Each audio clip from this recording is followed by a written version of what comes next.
농사일을 하면서 인생을 배울 때가 있습니다. 과거에 중세 기독교에서 그 수도원의 3대 영성이 있는데 말씀의 영성, 기도의 영성, 노동의 영성, 이 세 가지를 반드시 했어야 됩니다. 왜 노동이 그렇게 우리 영적 생활에 중요한가? 가끔 이 총두루 수양관에 가서 농사일을 해보면 그 말의 의미를 이렇게 깨달을 수가 있습니다. 이번에도 이제 한두 달 만에 봄에 씨앗을 뿌려야 되는데 그동안 고난주간 부활절 때문에 못 갔다가 가서 우리 집사람은 또 씨 뿌리고 뭐 열심히 하고 저도 거름도 좀 주고 물도 이렇게 주고 왔는데요. 제가 블루베리한테 이렇게 말을 했어요. 야 이놈들아, 이래봬도 내가 고인력인데 내가 너희들한테 물 주면 고마운 줄 알아라. 제가 그랬어요. 그랬더니 이놈들이 나한테 하는 말이, 농사일도 모르는 사람이 그런 소리 하지 마시오. 우리한테는 농부가 더 고인력이요. 그러더라고요. 내가 끽소리도 못하고 잘못했다고 그랬어요. 그런데 실제로 이번 주에 그 전에 우리 수양관을 우리한테 매도한 그 목사님이 필리핀 선교사님으로 갔는데 코로나에 들어왔다가 못 가고 제가 와 있는 거 알고 방문을 했더라고요. 선교사님들 두 가정이 방문을 했는데 제가 작년에 아주 거기 이렇게 자가격리로 있으면서 거름도 많이 주고 물도 많이 주고 했잖아요. 관리를 잘할 때 작년에 관리를 제일 잘했는데 열매가 제일 안 열렸어요. 왜 그런가 했더니 거름을 주면 안 된대요. 그러니까 모르고 너무 잘한 거예요. 아무튼 농사일을 하면 이렇게 좀 마음이 비워지는 것 같고 이렇게 좀 정화되는 그런 느낌, 힐링이 되는 그런 느낌이 들어요. 농사일이 어렵다고 생각했는데 이렇게 어떨 때 보면 목회보다 농사일이 훨 더 쉬운 것 같은 느낌이 들 때가 있어요. 목회가 무엇이 힘들까요? 사실은 하나님과의 관계보다는 늘 사람과의 관계가 힘들지요. 하나님 앞에서, 그리고 참 성도들의 잘잘못, 목회의 잘잘못을 하나님 앞에서 결산해야 된다고 생각하면 참 그런 것이 두려울 때가 있어요. 무엇보다도 신앙생활하다가 침체되거나 시험에 들거나 실족하는 성도들 때문에 참 힘들 때가 많아요. 내가 부족해서 그렇다, 내가 못나서 그렇다 늘 생각을 하면서도 참 예수님 보면 위로가 될 때가 있어요. 완전하고 능력이 많으시고 흠이 없으신 예수님도 제자들 중에 스승을 팔아먹는, 요즘 말로 하면 목사를 팔아먹은 그런 가룟 유다 같은 제자도 나오고, 어려울 때를 당하니까 다 버리고 도망가는 그런 제자들을 보면 참 위로를 받을 때가 있습니다. 완전하고 능력이 많고 흠이 없으신 예수님 사역에도 가룟 유다 같은 제자가 나오고, 참 이런 제자들이 있는 것을 보면 그래, 모든 것이 꼭 내 잘못만은 아니겠구나 이러면서 위로받을 때가 있어요. 우리가 인생을 살면서 영적으로나 모든 면에서 참 침체되지 않고 늘 성령 충만했으면 얼마나 좋겠습니까? 근데 참 우리가 이 코로나가 오래 가면서 우리가 영적인 침체의 길을 맞이하고 있고, 또 때로는 인생을 살면서 실패할 때가 참 많아요.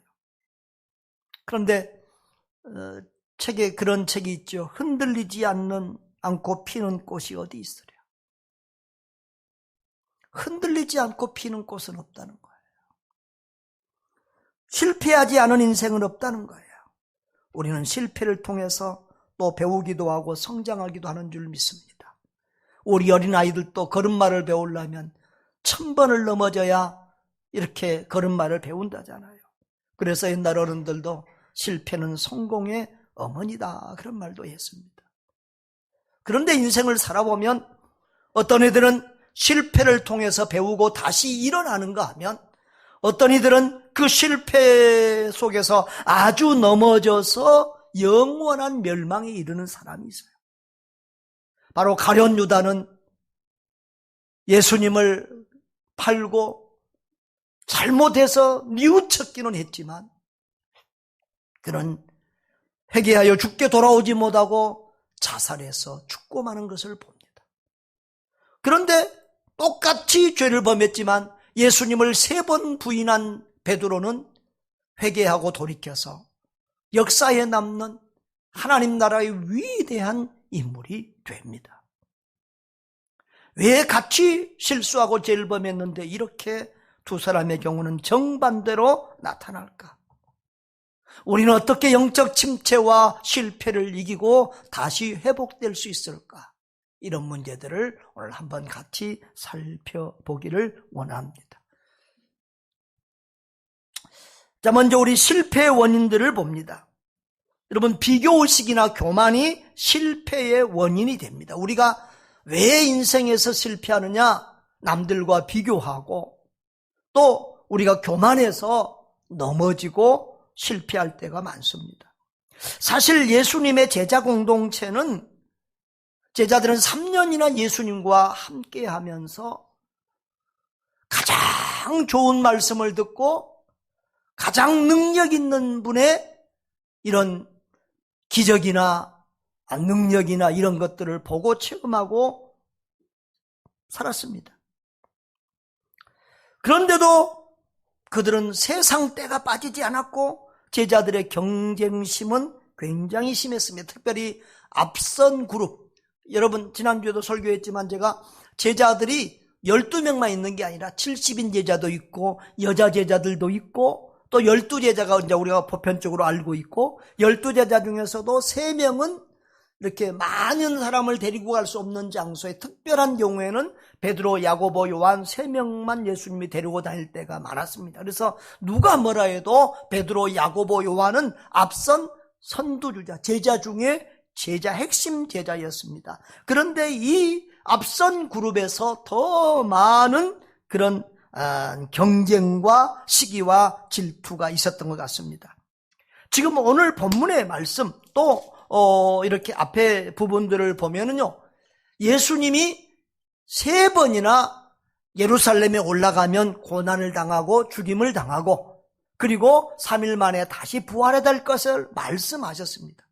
그런 분위기면 지금 예수님이 십자가 질 각오를 하고 예루살렘으로 올라가는 그런 분위기인데 그런 분위기 속에서 뒤에서 제자들은 누가 포스트 예수님 다음에 누가 그 자리를 앉을 것이냐, 2번째 자리, 3번째 자리를 누가 앉을 것이냐 그러면서 지금 서로 경쟁하고 다투고 있습니다. 급기야 야고보와 요한은 어머니를 대동합니다.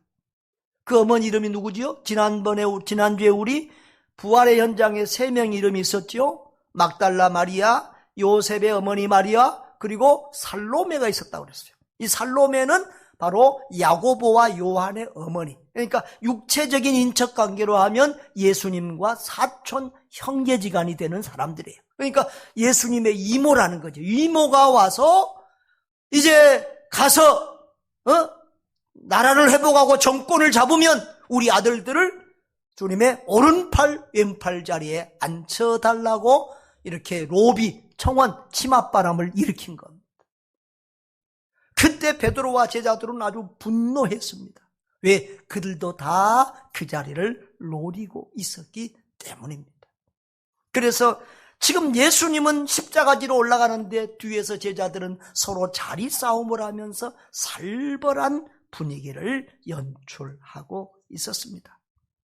여러분, 참 사람 참 잘 안 바뀌어요. 그렇죠? 사람 참 변하기 어려워요. 예수님에게 3년 동안이나 배우고 훈련받는데도 인생들이 이 모양이라고요. 그들만 그러겠습니까? 오늘 우리들의 모습 아니겠습니까? 예수님은 그런 제자들을 보면서 얼마나 답답했겠어요. 그런데 부활 이후에도 이 인생들이 잘 안 변해요. 요한복음 21장에 보면 예수님이 부활하셔서 저 갈릴리 바닷가에서 제자들을 만납니다. 밤새도록 금을 던졌지만 하나도 못 잡은 제자들에게 새벽에 예수님이 나타나서 이제 물고기 잡았느냐 물으시고, 그리고 베드로에게 내가 나를 사랑하느냐 3번 물으시잖아요. 그리고 이제 베드로에게 다시 제 사명을 부여하시고, 내 양을 먹이라, 내 양을 치라.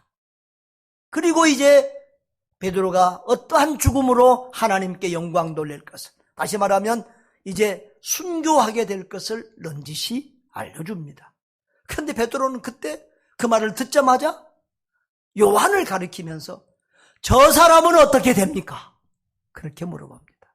아직까지도 정신을 못 차리고 그렇게 서로 경쟁하고 질투하고 있는 모습을 보게 돼요. 그러니까 사도행전에 가서 성령 충만 받은 다음에야 그들이 이제 한 팀이 돼서 이렇게 함께 참 아름답게 사역하고 있는 모습을 보게 되는데요. 아무튼 여러분, 그들은 예수님을 따르며 배웠지만 아직도 영적인 어린아이들이었고 세상 사람의 모습을 보이고 있는 것을 볼 수 있습니다. 여러분, 이렇게 남들과 비교하고 경쟁하면 두 가지의 결과를 가져오게 되는데요. 내가 남보다 낫다고 생각하면 교만해지게 되고, 내가 남보다 못하다게 생각하면 열등감의 노예가 됩니다. 우리가 세상을 살면서 전혀 비교하지 않을 수는 없습니다. 그러나 자꾸 비교하면, 가정에서도 자꾸 자녀들을 비교하면 자녀들이 망가지고요, 교회에서도 자꾸 비교하면 우리가 망가지고 그 교회 공동체가 불편하고 이렇게 불화와 분열이 찾아오게 되어집니다.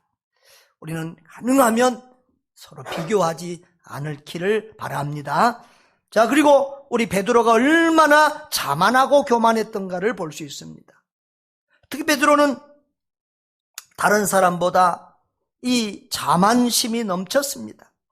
자기가 항상 1등이고 자기가 늘 최고의 믿음을 가졌다고 생각했던 것 같습니다. 그래서 다른 사람은 더 주를 버릴지라도 나는 그러지 않겠노라고 마가복음 14장 29절에도 말합니다. 마태복음 26절에는 좀 더 구체적으로 표현이 되어 있는데요. 모두 주를 버릴지라도 나는 결코 버리지 않겠습니다. 주님, 내가 주님 배반하지 않겠습니다. 이 정도면 괜찮아요. 그런데 남들은 다 배반해도 나는 주님을 배반하지 않는다고 큰 소리치고 있는 베드로의 모습에는 그 속에 있는 그런 교만이나 자만감이 배어져 나오고 있다는 것을, 삐져나오고 있다는 것을 볼 수가 있습니다. 그때 예수님께서 30절에 보면, 마가복음 14장 30절에 내가 진실로 내게 이르노니 오늘 이 밤 닭이 2번 울기 전에 내가 3번 나를 부인하리라 그랬습니다. 주님께서 베드로의 배반을 정확하고 구체적으로 예견하십니다. 그런데도 베드로는 힘있게 말하되 내가 주와 함께 죽을지언정 주를 배반하지 않겠다고 말합니다. 그리고 다른 제자들도 그렇게 말했다고 했습니다. 그런데 그렇게 말하고 몇 시간도 지나지 않아서 베드로는 예수님이 듣고 보는 데서 또 저주하기까지 하면서 3번이나 예수님을 모른다고 부인합니다. 아마 베드로가 예수님을 저주하지는 않았을 것입니다. 아마 자기를 뭐하는 그 사람이나 아니면 내가 거짓말하면 저주를 받을 것이다, 자기 자신에 그런 말을 하면서 아마 3번이나 예수님을 모른다고 부인했습니다. 아무튼 여러분, 이 믿음이라고 하는 고백, 우리 입술은 굉장히 중요합니다. 로마서 10장 10절을 한번 볼까요? 사람이 마음으로 믿어 의에 이르고 입으로 시인하여 구원에 이른다. 마음으로 믿고 입으로 시인해서 구원에 이른다는 거예요. 그래서 우리가 사도신경을 왜 저렇게 예배 시간마다 사도신경 고백하지? 근데 사도신경 고백이 굉장히 중요해요. 사도신경이 뭐예요? 하나님을 믿습니다. 예수님을 믿습니다. 성령님을 믿습니다. 그거잖아요. 그러니까 이 사도신경 고백이 굉장히 중요한 거예요. 믿음을 고백하는 거니까. 여러분, 사실 그와는 반대로 입으로 예수님을 부인하면 구원받을 수 없습니다. 마태복음 10장 33절 예수님의 말씀입니다. 같이 읽어봅니다. 누구든지 사람 앞에서 나를 부인하면 나도 하늘에 계신 내 아버지 앞에서 그를 부인하리라. 여러분, 하나님 앞에서 예수님이 부인하면 그 사람이 어떻게 구원받을 수 있겠습니까? 그러니까 이 말씀대로 하면, 원칙대로 하면 베드로는 구원받는다 못 받는다? 못 받습니다. 가룟 유다만 아니라 베드로도 구원받을 수 없어요. 쓰임받을 수 없어요. 그런데 베드로가 구원받고 귀하게 쓰임받은 것은 오직 주님의 은혜인 줄 믿습니다. 그런데 여기서 하나의 의문이 생깁니다. 예수님은 베드로가 실패할 것을 알았단 말이죠. 예수님 부인할 것을 알았다는 말이죠. 그런데도 왜 막아주지 않았을까? 주님은 못하실 것이 없는데 왜 실패하도록 놔두었을까라는 것입니다. 저는 이것을 묵상하면서 두 가지의 답을 내 나름대로 얻어봅니다. 첫째로는 주님이 우리 인간에 대한, 우리 인간을 다루시는 주님의 모습입니다. 저는 장로교 신학을 했습니다. 장로교 신학의 핵심은 하나님 절대 주권과 하나님 영광입니다. 한번 따라합시다. 하나님 절대 주권, 하나님 영광. 하나님 절대 주권은 뭐냐면, 하나님은 불가능이 없어서 모든 것을 자기 마음의 생각과 뜻대로, 계획대로, 자기 마음대로 하실 수 있는 분이라는 거예요. 그리고 그 모든 영광은 하나님께로 돌아가야 된다. 오직 하나님의 영광, 이것이 우리 장로교, 우리 신앙의 핵심이고 성경의 핵심입니다. 자, 그런데 저는 그 신앙의 초창기나 처음 목사 초창기에는 그런 생각을, 하나님 절대 주권을 너무 모든 거 하나님이 다 하시니까 때로는 내가 잘하는 것도 하나님이 하셨다는 생각하지만, 내가 잘못하고 죄 짓는 것에 대해서도 하나님 절대 주권, 하나님 앞에 이렇게 핑계대고 하나님이 하셨다고 생각할 때도 많이 있었어요. 그런데 신앙생활을 이렇게 해보니까요, 하나님이 절대 주권의 하나님이지만 하나님이 잘 건드리지 않는 영역이 있더라는 거예요. 그게 뭐냐? 우리의 인격이. 하나님은 우리 인간을 하나님의 형상을 닮은 존재로 창조했어요. 하나님은 우리를 인격자로 만드셨어요. 뭐라고요? 인격자. 인격이 있고 우리는 양심이 있고, 그리고 자기 스스로 결정을 할 수 있어요. 그리고 인격자는 자기가 결정하고 행동한 것에 대해서는 자기가 철저하게 책임을 져야 돼요.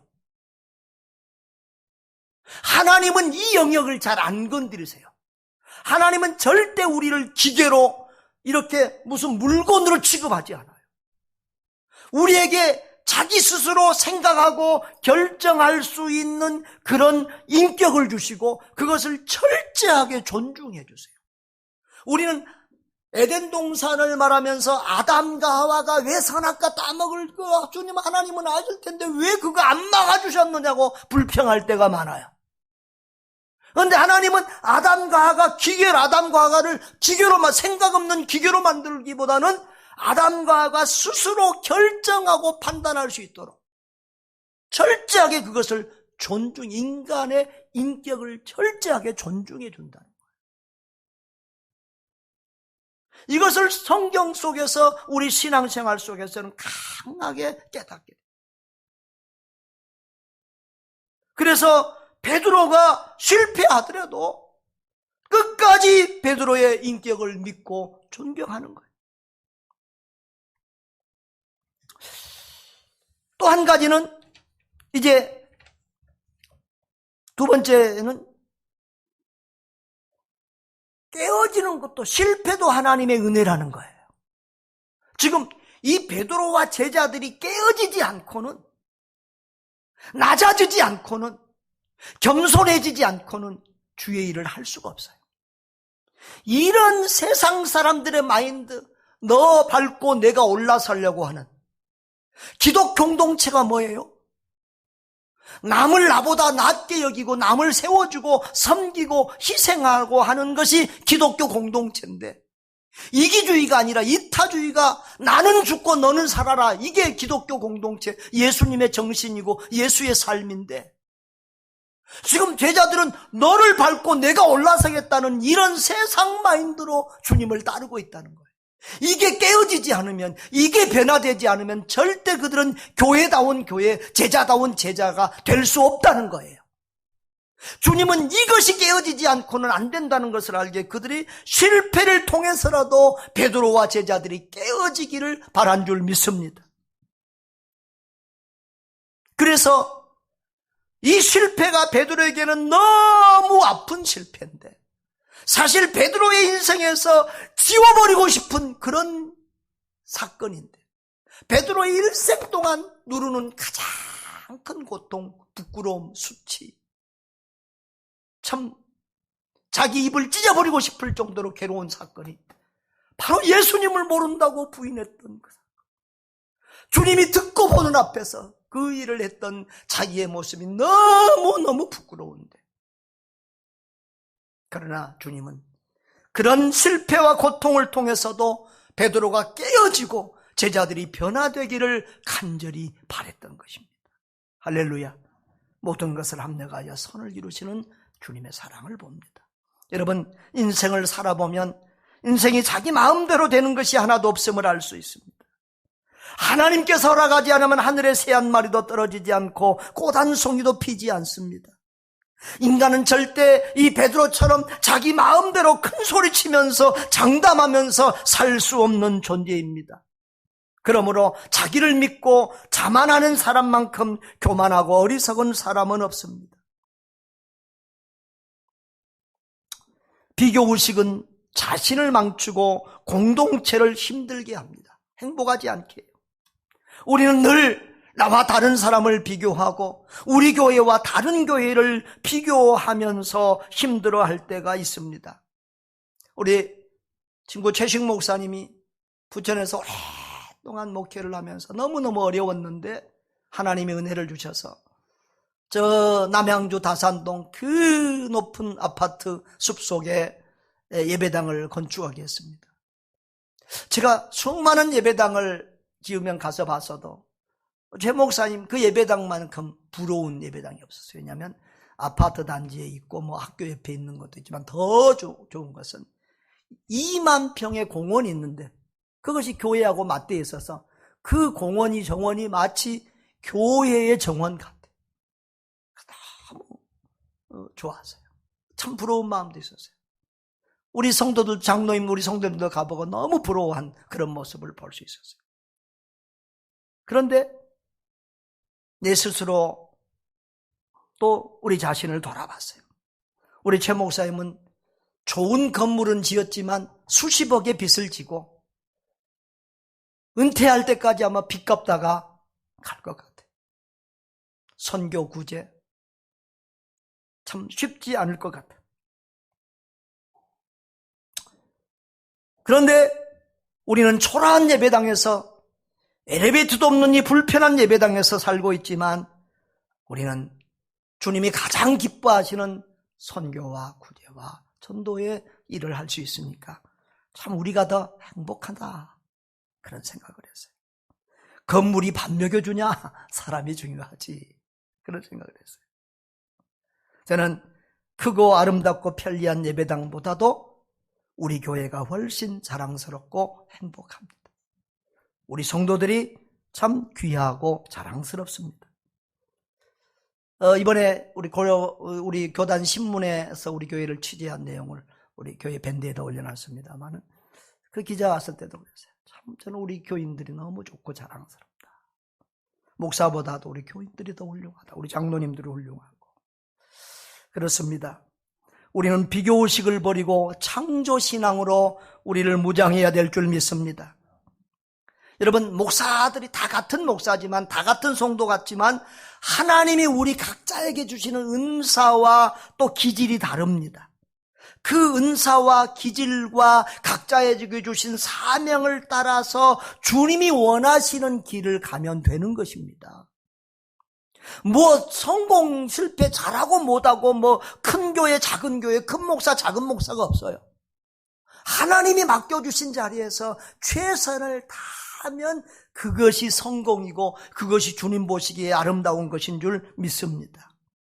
저는 하나님이 우리 교회는 선교관 학사관을 하도록 허락했다 저는 믿습니다. 제가 그것을 위해서 기도하기도 했지만 우리 교회가 이 건물을 딱 사왔을 때 우리가 짓지도 않았는데 4층에 딱 집이 3개 있잖아요. 5층에 또 함께 공동생활할 수 있는 또 공간이 있잖아요. 그래서 우리가 학사관 선교관을 합니다.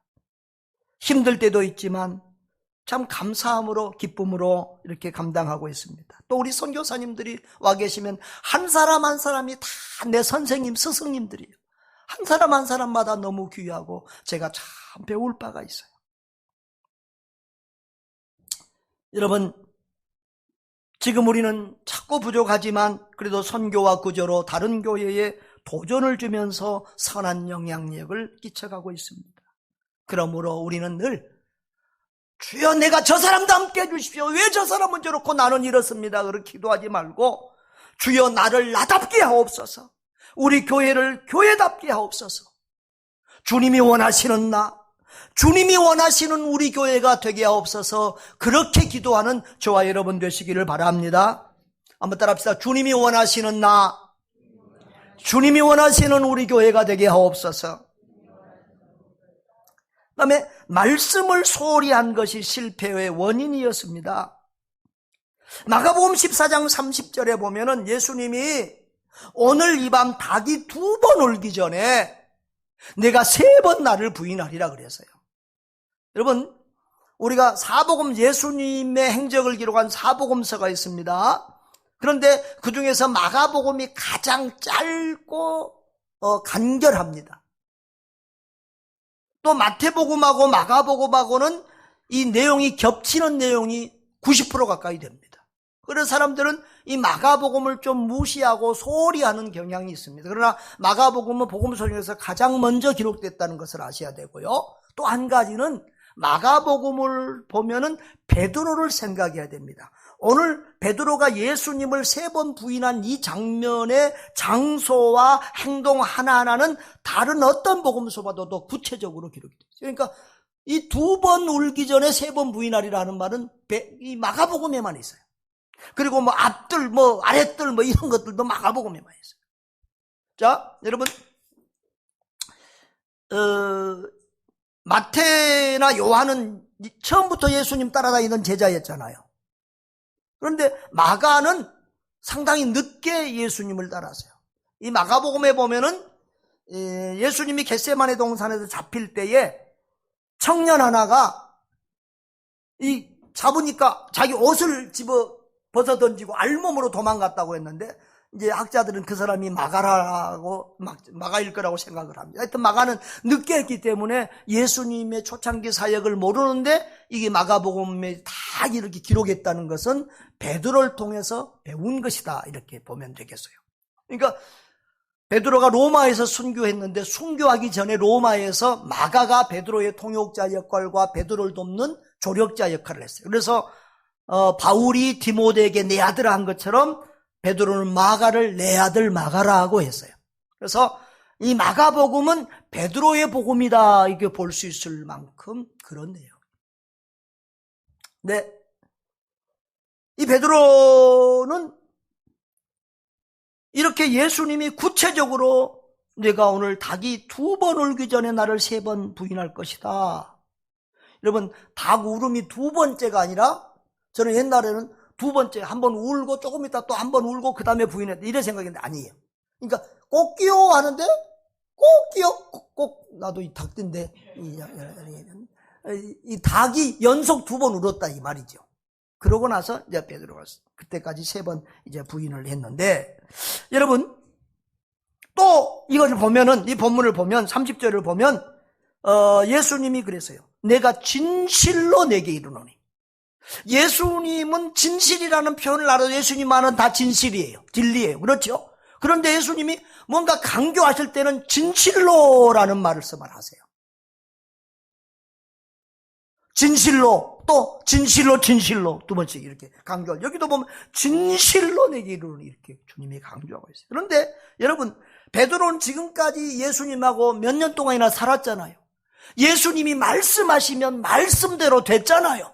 말씀대로 이루어졌잖아요. 그렇다고 하면 예수님이 이렇게 진실로 이렇게까지 강조하면서 말씀하면 베드로가 정신 바짝 차리고 예수님께 매달리면서 그런 실수, 그런 잘못하지 않게 해달라고 울며 불면서 빌었어야 마찬가지, 정신을 차렸어야 마찬가지. 그런데 베드로는 주님의 말씀보다 자기 믿음을, 자기를 더 과신하고 믿었던 거예요. 그래서 그 다음에 보면 베드로가 힘있게 말하되 다시 한번 또 나는 주와 함께 죽을지언정 주를 부인하지 않겠도다고 힘있게 다시 한번 자기를 드러내고 과시하고 또 다른 제자들도 그렇게 하고 있는 것을 볼 수 있습니다. 여러분, 주님은 말씀하신 대로 이루시는 분입니다. 그것을 보고 체험해왔던 베드로는 절대로 이렇게 해서는 안 됐던 것입니다. 여러분, 우리가 신앙생활을 하면서 우리가 이런 베드로와 같이 하나님의 말씀을 경홀히 여기고 무시하고 나를 믿고 내 열심을 믿고 내 믿음을 믿고 살 때가 참 많습니다. 여러분, 늘 우리 자신을 겸손의 자리에 내려놓고 나는 주님의 은혜 아니면 아무것도 안 되는 줄 알고 늘 주의 말씀 기억하고 주의 말씀 붙들고 주의 말씀 묵상하면서 깨어있는 저와 여러분 되시길 바랍니다. 그래야 시험을 이기고 승리할 수 있습니다. 또한 베드로가 실패한 것은 깨어 기도하지 않은 것이 실패의 원인이었습니다. 마가복음 14장 37절에 보면은 시몬아 자느냐 내가 한 시간도 깨어있을 수 없더냐.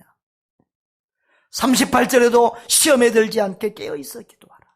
그 앞에 보면 예수님께서 내가 심히 34절에 보면 내가 심히 고민하고 죽게 되었으니 너희는 여기 머물러 깨어서 기도하라고 그렇게 주님이 자기 어려운 마음을 힘든 마음을 주님이 그렇게 약한 모습 보인 적이 없잖아요. 그런데 그렇게 힘든 마음 아픈 마음을 보이면서 나를 위해서 기도해달라고 사랑하는 제자 믿었던 제 제자이자 그렇게 얘기했는데 그들은 좌상 예수님 지금 주님이 기도하는 소리가 들을 정도예요. 주님이 얼마나 애절하게 눈물로 땀방울이 핏방울이 되도록 통곡하면서 기도하는 그 기도 소리를 들으면서도 베드로 야고보 요한은 자고 졸고 있었어요. 와서 깨워놓고 가면 또다시 졸고 자고 있었어요. 여러분, 자만하는 사람은 자기를 믿는 사람들의 특징은 기도하지 않는다는 거예요. 기도를 중요하게 생각하지 않는다는 거예요.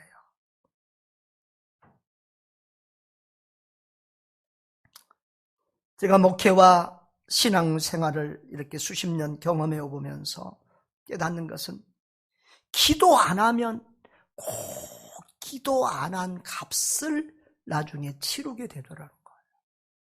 3년 동안 기도 안 하면요, 그 다음에 3년 기도를 다시 해도요 3년이 지나야 영역이 회복이 되고. 그래서 사실은 우리 김동일 선교사님이 선교지 가서 새벽기도 열심히 하는데 사실은 그 중앙아시아 선교지에서 제일 먼저 새벽기도를 시작한 사람이 저였어요. 성도들을 위해서가 아니라 내가 죽겠어. 기도 안 하면 내가 죽어. 한번 따라합시다. 기도 안 하면 꼭 기도 안 한 대가를 치르게 된다. 베드로가 그 대가를 치렀어요. 그 대가가 너무 뼈저리고 아팠어요. 그래서 베드로는 나중에 베드로전서 4장 7절에서 이렇게 말하죠. 만물의 마지막이 가까웠으니 너희는 정신을 차리고 근신하여 기도하라. 사탄 마귀가 우는 사자처럼 우리를 삼키려 한다는 거예요. 베드로는 사탄 마귀가 그들을 삼키려 할 때 기도하지 않고 방심했다가 마귀의 조롱거리가 되고 말았다. 여러분, 인생은 기도입니다. 신앙생활은 기도입니다. 알고 보면 우리의 삶 전체는 기도예요. 기도는 호흡이라고 그러잖아요. 호흡. 길을 걸을 때도, 일을 할 때도, 사실은 잠을 잘 때 꿈속에서도 우리는 기도할 때가 있어요. 기도해야 돼. 우리가 주님과의 교제, 주님과의 소통을 쉬지 않기를 바랍니다. 그리고 기도한 것은 언젠가는 응답이 된다는 사실.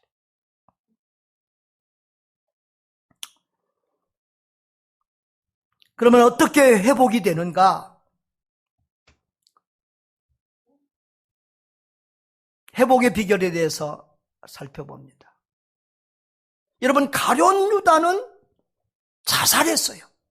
근데 베드로는 영광스럽게 위대한 종으로 회복이 됐어요. 왜 그랬을까? 우리 세 가지를 한번 살펴봅니다. 베드로에게는 구원받은 믿음이 있었습니다. 우리가 베드로를 무식한 베드로, 가방끈 짧은 베드로 무시하는데, 사실 베드로는 보면 다른 제자들보다는 뛰어난 어떤 영적 감각이 있었어요. 인생을 살아보면서 많은 사람을 접해보면 학교, 대학, 어디 좀 대학 나오고 박사학위 몇 개 있는 것보다 더 중요한 것은, 지식보다 더 중요한 것은 지혜더라고, 지혜. 깨달음, 영적인 감각. 베드로에게는 그게 있어요. 여러분, 누가복음 5장에 보면은 베드로에게 예수님이 깊은 곳에 가서 그물을 내려 고기를 잡으라 해요. 그때 베드로가 뭐라고 그러죠? 선생님, 우리가 밤이 맞도록 수고했지만 고기 피레미 한 마리 못 잡았습니다. 그러나 선생님 말씀에 의지하여 그물을 내립니다. 이건 좀 초짜할 수 있는 보통 말이 아니에요. 그렇게 순종했어요. 그랬더니 고기가 어떻게 걸렸어요? 전라도 말로 겁나게 많이 걸렸어요. 그물이 찢어질 정도로 걸렸어요. 허벌나게 걸렸어요. 허벌나게. 그때 그러면 어부가 고기가 많이 걸리면 좋아하고 춤을 춰야 될 텐데 뭐라고 말하죠? 8절에 보면 주여 나를 떠나소서 나는 죄인으로소이다. 그 앞에 행동을 보면 더 웃겨요. 예수의 무릎 아래에 엎드려 이르되. 무릎을 꿇어요. 그리고 아까 5절에서는 선생님 그랬는데 이제는 뭐라고 그래요? 주여. 선생님이 뭐로 바뀌었어요? 주님으로 바뀌었어요. 그리고 그 주님 앞에 무릎을 꿇는 그런 자세로 바뀌었어요. 베드로는 벌써부터 예수님에게서 하나님을 느끼고 깨닫고 있었던 거예요. 할렐루야. 그 다음에 요한복음 6장 68절에 가면은 예수님이 오병이어 기적을 일으켰습니다. 많은 사람들이 그 기적을 보고 막 몰려왔어요. 구름대처럼 몰려왔어요. 그런데 몰려오니까 예수님이 기적을 행하지 않고 종일 말씀만 전했어요. 여러분들은 내가 설교 길다고 그러지만 예수님 설교에 비하면 엄청 짧은 거예요. 그날 예수님이 어려운 설교 하늘에서 너희는 이 떡 먹어도 또 죽어. 그러니까 떡 먹었다고 몰려왔는데 그 떡 그거 먹어도 또 죽어. 근데 하늘에서 어려운 산떡을 먹어야 되는데 내가 그 산떡이야. 나를 먹는 사람은 죽지 않고 영생한다니까. 뭔 헷갈리는 소리, 어려운 소리 하냐. 그러고는 사람들이 다 떠나갔어요. 그러니까 예수님이 제자들에게 너희도 가려느냐 그렇게 물어요. 그때 베드로가 뭐라고 말하죠? 주여 영생의 말씀이 주께 있사오니 우리가 누구에게로 가리. 할렐루야. 이게 베드로 무시하지 마시라니까요. 베드로 무시하지 마세요. 그리고 마태복음 16장 16절에 보면 예수님이 너희는 나를 누구라 하느냐 그러니까 주는 그리스도시요 살아계신 하나님의 아들이라고 정확하게 신앙 고백을 합니다. 여러분, 베드로는 실수 많고 허물 많은 제자지만 분명한 믿음과 구원의 확신이 있었다는 거예요. 예수님도 그것을 인정해 줍니다. 요한복음 13장 10절 그때 보면은 예수님이 목욕을 가지고 얘기해요. 예수님이 지금 마지막 겟세마네 동산 오르기 전에 제자들의 발을 씻어 수건을 두르고 발을 씻어주니까 다른 사람은 가만히 하는데 베드로는 별나 좀 성격이 그래가지고 어디 선생님이 제자의 발을 씻어주는 일은 있을 수 없어요. 이 유대 사회에서 선생이 제자들의 발, 선생과 우리가 유교에서도 임금 군왕과 부모와 스승은 하늘이라고 그러잖아요. 그림잡도 밟지 못하게 하잖아요. 근데 유대 사회에서는 더해요. 랍비, 선생님이 제자의 발을 씻고 있을 수 없는 거예요. 그래서 절대 내 발 못 씻습니다. 안 됩니다. 그러니까 예수님이 나 씻지 않으면 나하고 상관없다. 그러니까 이제 관계없는 사람 된다 그러니까 그럼 나 발만 아니라 몸까지 씻어주세요. 막 적극적으로 매달리니까 예수님이 뭐라고 했어요? 모욕한 자는 발밖에 씻을 필요가 없다. 그러면서 온몸이 너희가 다 깨끗하다 이거야. 너희는 다 목욕했다. 근데 다는 아니라 모욕하는 한 사람이 있다 이거죠. 그래서 17장 12절에면 한 사람, 멸망의 자식분 한 사람, 그 사람만 이렇게 구원받지 못했다는 것을 말씀하고 있고, 그리고 그것은 다 성경의 예언대로 된 것이라고 말하고 있습니다. 여러분, 이렇게 베드로는 제자들은 예수님을 주님이라고 그러는데 가룟 유다는 한 번도 예수님을 주님이라고 말한 적이 없어요. 가룟 유다는 늘 선생님이야.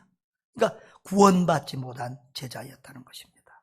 여러분, 이 구원의 확신이라는 것이 얼마나 중요한지 모릅니다. 구원받지 못한 성도는 열심히 하는 것 같은데 어느 날 보이지 않습니다.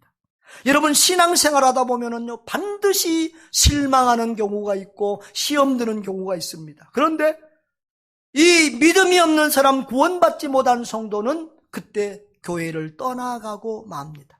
그러나 구원받은 성도는, 구원의 확신 있는 성도는 어떤 시험과 어려움이 있어도 다시 회복하고 회개하고 일어서서 끝까지 주님을 따르게 되는 것입니다. 할렐루야.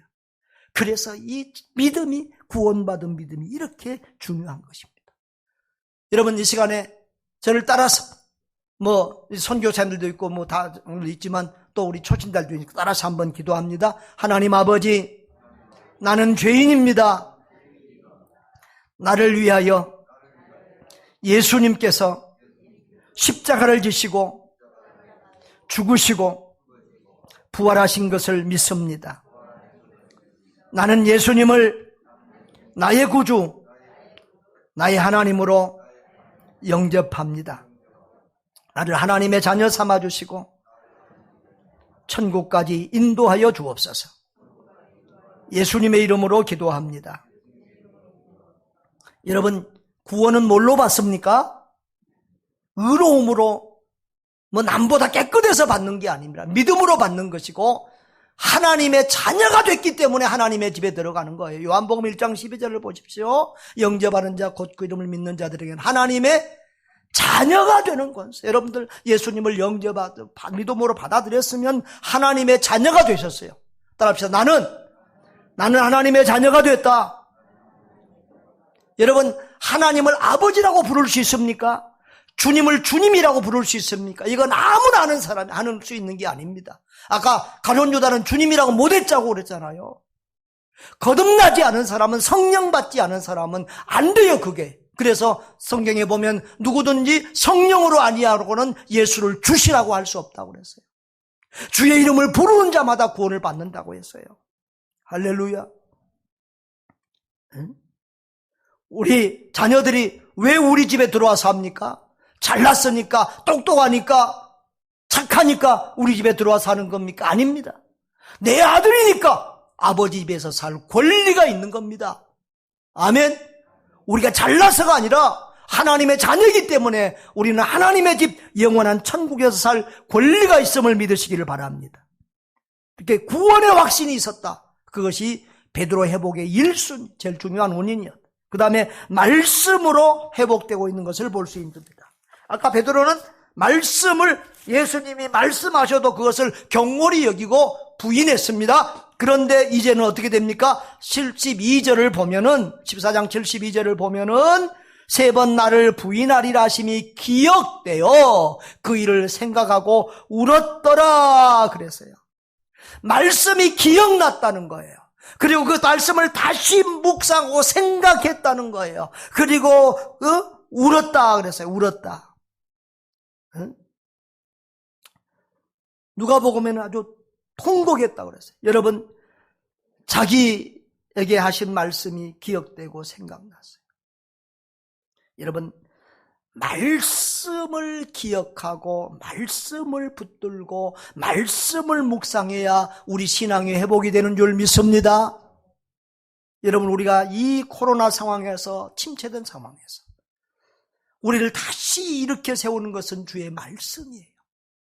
이번에도 우리 이 성경 암송대 지난주에 했는데 우리 참석한 권사님 말씀을 묵상하니 외우니까 좋은 것은 그냥 통독하고 읽으면 슉 지나가는데 외우니까 계속 묵상하게 되니까 너무 좋더라.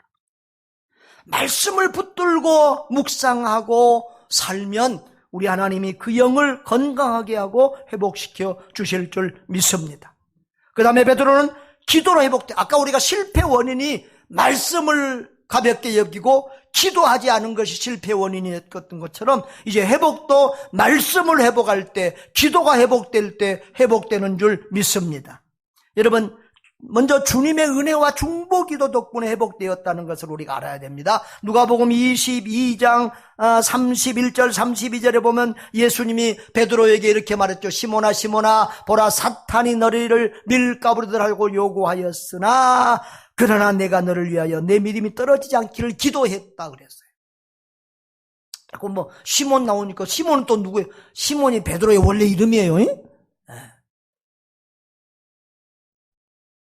주님은 겟세마네 동산에서 자신만 아니라 베드로와 제자들을 위해서 믿음이 떨어지지 않기를 기도했다는 거예요. 여러분, 베드로는 자기가 잘나서 회복된 것이 아니라 주님의 은혜로 회복된 줄 믿습니다. 실패했지만 부인했지만 그래도 버리지 아니하시는 주님의 사랑, 그 주님의 인내, 그 주님의 은혜로 베드로가 회복되었어요. 베드로는 졸며 잤지만 그 시간에 눈물로 기도하셨던 주님의 기도가 베드로를 다시 살려낸 줄 믿습니다. 여러분, 기도 안 해도 되는 분은 없습니다. 여러분, 기도 안 한 사람은 언젠가는 기도 안 한 대가를 치룰 날이 온다는 말씀을 무섭게 받기를 바랍니다. 어떤 사람은 그렇게 말합니다. 나는 기도 안 해도 나는 좀 잘 나가고 있는데 일시적일 수 있습니다. 또 한 가지, 기도 안 해도 잘 나가고 있다고 하면 누군가가 나를 위해서 기도해 주는 사람이 있다는 것을 아셔야 됩니다. 누군가 날 위하여, 누군가 기도 안에 그런 보험사. 조상들이 했든지 목회자가 하든지 다른 어떤 성도들이 하든지 누군가가 기도했어요. 이번 지난 금요일에 우리 임두식 목사님 와서 참 설교에도 은혜 많이 받고 또 임두식 목사님 여러분 간증 들었잖아요. 그 자녀들이 얼마나 잘 됐는지. 근데 여러분이 그 임두식 목사님의 간증을 듣는 감동하고 내가 받는 감동이 달라요. 왜냐하면 나는 임두식 목사님 집안을 잘 알아요. 저 해남 땅끝마을에 가장 가난한 집. 아버지가 아파서 빚만 남겨놓고 갔다고 했잖아. 30초만에 31살인가 2살의 그 어머니가 5 자녀를 데리고 과부가 됐어요. 그리고 병든 자녀도 있어요. 그런 자녀들을 데리고 예수 믿으면서 얼마나 기도로 살았는지, 그러면서도 얼마나 믿음과 헌신이 뛰어났는지. 제가 전도사 때 그 교회 그 임두식 목사 어머니가 권사님이고 형제들이 장로 권사 그래요. 그 집안, 그 교회. 그런데 그 어머니의 믿음은 정말 남다르고 헌신이 남다랐어요. 그래서 늘 그분이 여전도 회장님을 하고 그랬어요. 여러분, 그 눈물의 기도가 대를 이어가면서 그 자녀들이 다 목사, 장로, 권사가 되고 그 손자대에 이르러서 또 그런 훌륭한 자손들이 나오는 거예요. 여러분, 인생 공짜가 없어요. 아멘. 기도는 공짜가 없어요. 할렐루야. 헌신과 희생은 공짜가 없어요. 주님 앞에 드리는 헌신은 공짜가 없어요. 반드시 하나님께서 기도를 응답하시고 우리의 헌신과 이렇게 믿음에 보답하고 복을 주실 때가 있음을 믿으시기를 바랍니다. 베드로는 또한 회개함으로 또 베드로가 회복이 됐어요. 베드로가 닭이 우는 소리를 듣고 나가서 울었다 그랬어요. 누가복음 22장 62절을 보면은 밖에 나가서 심히 통곡하니라. 애통하고 회개하고 가슴 치면서 주께 돌아왔다는 거예요. 여러분, 믿음 없는 베드로, 가룟 유다, 구원받지 못한 가룟 유다는 뉘우치기는 했지만은 회개하면서 주께 돌아오지 않았어요. 그러나 구원의 믿음 있는 베드로는 가슴을 치고 울며 회개하면서도 부끄럽고 또 부끄러워도 주님 앞에 돌아와서 회개하고 다시 회복이 되었던 것입니다. 할렐루야. 여러분, 죄가 있어서 지옥 가는 것이 아니라 믿음이 없어서 지옥 갑니다. 죄 때문에 지옥 가는 것이 아니라 회개하지 않아서 지옥 간다는 사실을 믿으시기를 바랍니다. 누구든지 회개하고 돌이키만 하면 주님은 용서하시고 받아주시는 주님이라는 사실을 기억하세요. 사랑하는 성도 여러분, 우리는 이 코로나 상황 여러 가지 환경 속에서 영적으로 침체되고 영적 실패를 경험하며 살아가고 있습니다. 믿음을 회복하고 말씀과 기도를 회복하여 성령 충만한 제자로 거듭나시기를 바랍니다. 무엇보다도 구원의 확신과 감격, 더 큰 믿음을 가지시기를 힘쓰시기를 바랍니다. 말씀을 경홀히 여기지 마십시오. 말씀을 귀하게 여기고 말씀 붙들고 사시기 바랍니다. 기도하지 않으면 사탄 마귀를 이길 수 없습니다. 자신을 믿고 자만하지 말고 겸손하게 주님 의지해야 합니다. 깨어 기도해야 합니다. 은혜 충만, 말씀 충만, 성령 충만하여 자신을 이기고 사탄 마귀를 이기고 세상을 이기고 행복하고 건강한 그리스도의 제자로 살아가시기를 주님의 이름으로 축원합니다. 다 같이 통성으로 기도합니다.